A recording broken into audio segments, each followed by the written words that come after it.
Kiełbasa czosnkowa w wersji grubej, jak widać ładnie podsuszona. To rarytas dla zmysłów i podniebienia. Zapraszam na film, gdzie opowiem, jak ją zrobiłem.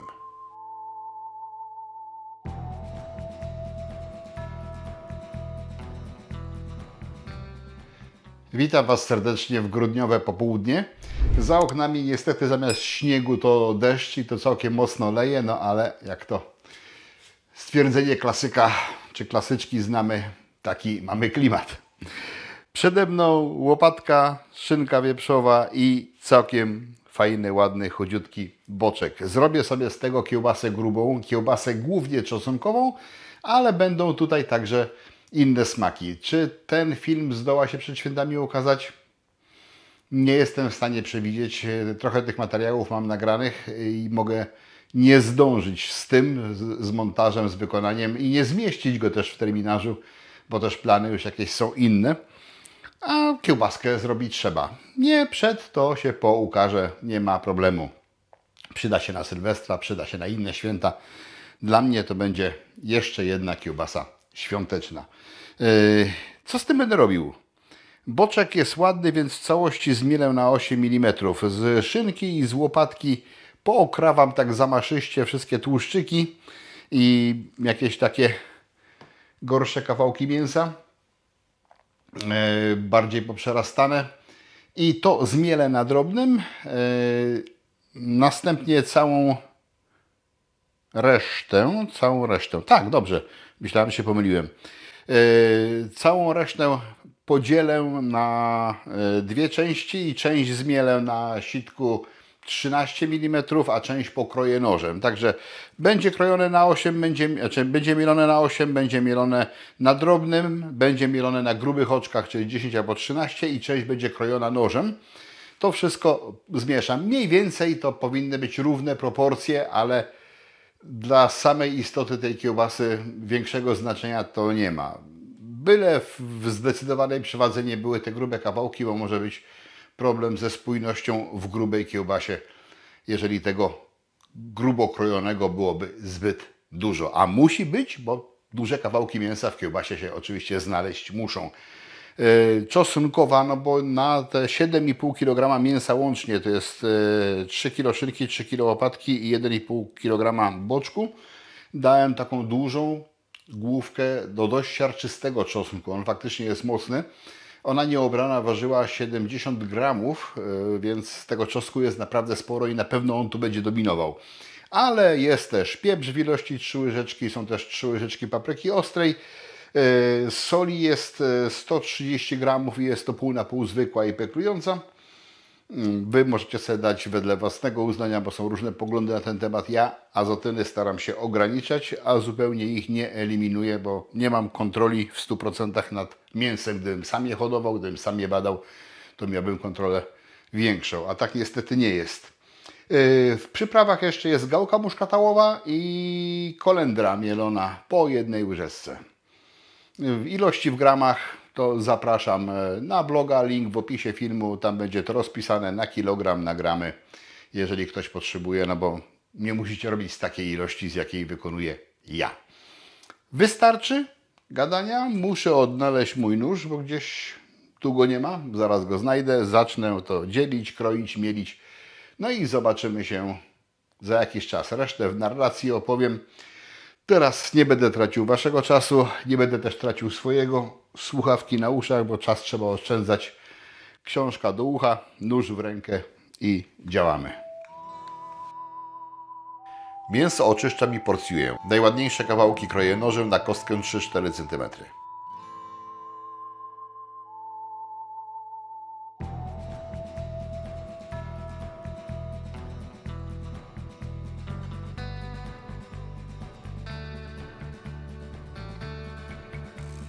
To już podzielone na rodzaje mielenia. Zaczynam od sitka 2,5 mm. Mielę okrawki i czosnek.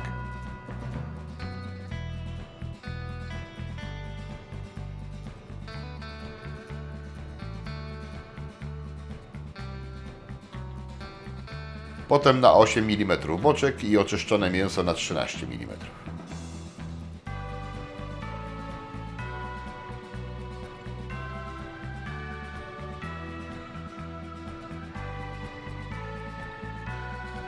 Dodaję przyprawy, mieszam, ograniczam dostęp powietrza i wstawiam do lodówki na 1-2 doby.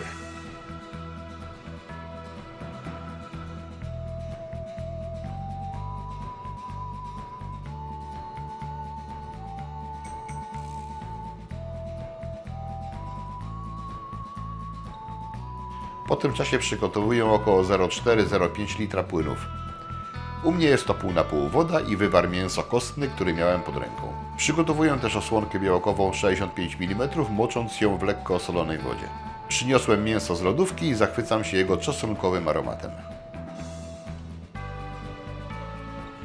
Przekładam do większego pojemnika, dodaję płyny i biorę się za wyrabianie do czasu uzyskania kleistej masy. Dobre ćwiczenie, nie trzeba na siłownię chodzić.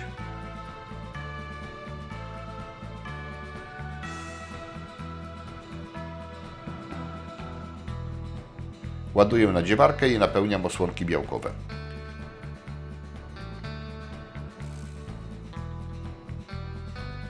Końcówki osłonki wiążę sznurkiem, ale można też użyć zaciskarki i klipsów, jak kto woli.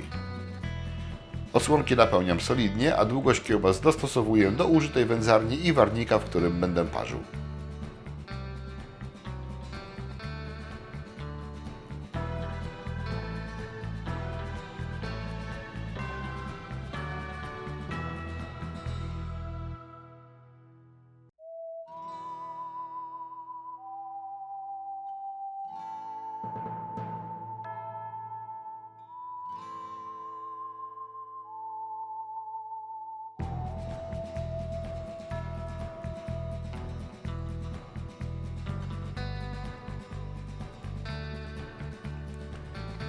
Tyle uzyskałem. Taki widok cieszy. Nakłuwam w kilku miejscach, by umożliwić wydostanie się resztek powietrza podczas osadzania i obróbki termicznej. Wieszam do osuszenia i osadzenia. Najpierw w temperaturze pokojowej, a po godzinie przenoszę do chłodnej spiżarni. Jest późna noc. Czas spać.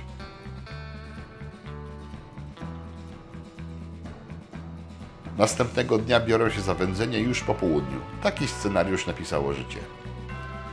Wieszam kiełbasy do rozgrzanej do 50 stopni Celsjusza w wędzarni,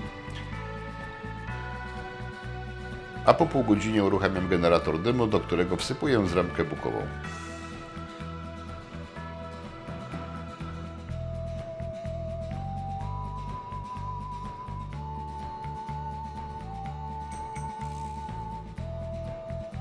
Zmrok szybko zapada. Przewidywany czas wędzenia 3-4 godziny.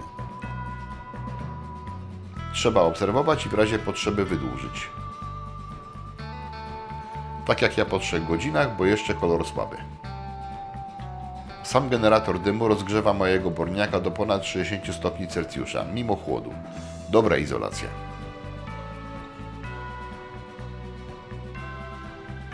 Teraz kolor lepszy i czas na parzenie. Kamera zaparowała, bo ją z chłodnego w ciepłe przeniosłem. Wkładam do warnika, zaczepiając hakami o krawędź. Łatwiej będzie wyjmować. Czas parzenia. Albo metodą dziadków 10 minut na każdy centymetr średnicy kiełbasy, albo na termometr i wtedy parzymy do uzyskania właściwej temperatury w środku. W zależności od gustu i planowanej soczystości kiełbasy, to temperatura powinna się zawierać od 67 do 72 stopni.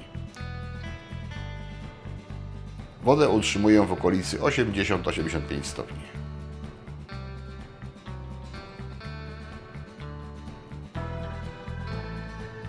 Po parzeniu wyjmuję i jak odparują, wieszam w temperaturze pokojowej. Można hartować w zimnej wodzie, ale nie ma takiej konieczności.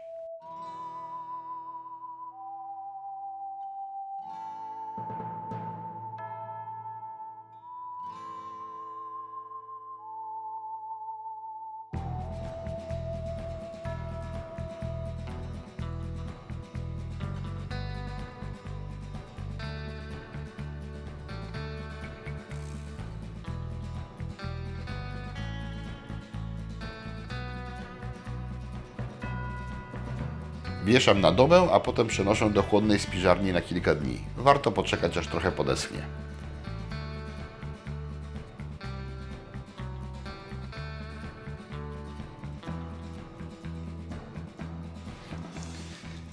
Coś pięknego. Porządnie podsuszona kiełbaska. Zobaczcie, jak to wygląda. Prawda, że warto czekać? Trzeba jej pozwolić kilka dni na to, żeby sobie podeschła, żeby taki efekt osiągnąć, ale ona już z zewnątrz ładnie pachnie, mimo że kilka dni wisiała i ten aromat trochę się rozproszył. Ale jestem bardzo, bardzo ciekawy i mam wielką ochotę na to, żeby ją spróbować. Zajrzyjmy do środka.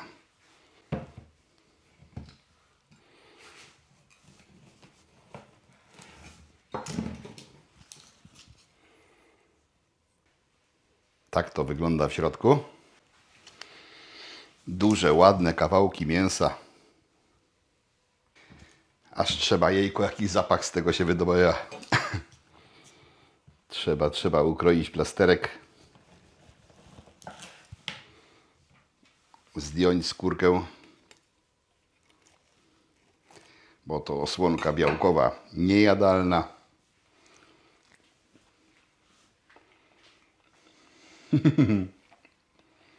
No, o to chodziło.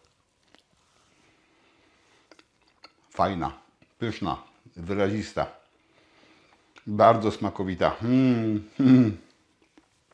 Ja wiem, ja jestem chory na wędliny domowe. Nie wiem, czy Wy też tak macie, ale jest naprawdę smacznie.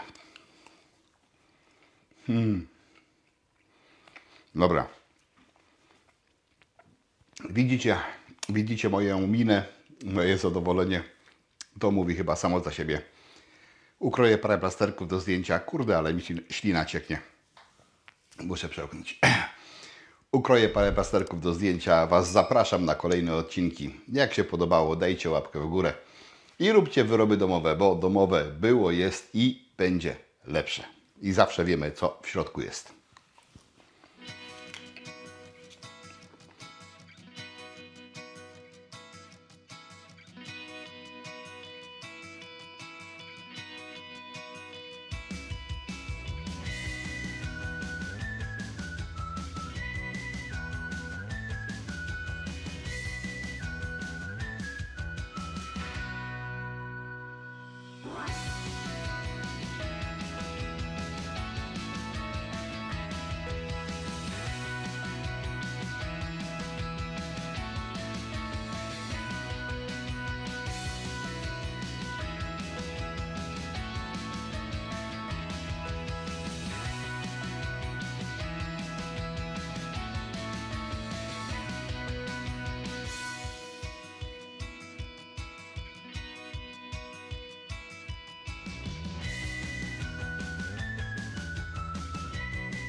Chcesz więcej filmów o grubej kiełbasie? Kliknij w kafelek widoczny na ekranie. Zapraszam.